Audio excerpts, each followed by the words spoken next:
Signs na malapit na ang Pasko. Di syempre, lumalamig na po ang simoy ng hangin. Oo, parang feelings niya sa'yo, unti-unti nang lumalamig. Charing, charot lang.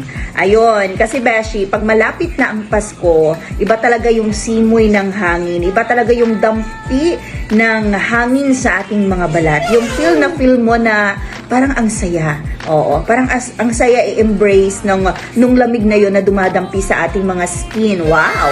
Oo, dahil papalapit na nga ang Christmas. Oh, sana everyday. Charot. Ano bang signs na malapit ng Pasko? Eto, lumabas na yung Santa Mug ko. Merry Christmas! Beshi, isang sign na malapit na ang Pasko, may mga nakikita ka na mga bahay o dinadaanan mo na merong mga Christmas light kumukuti-kita.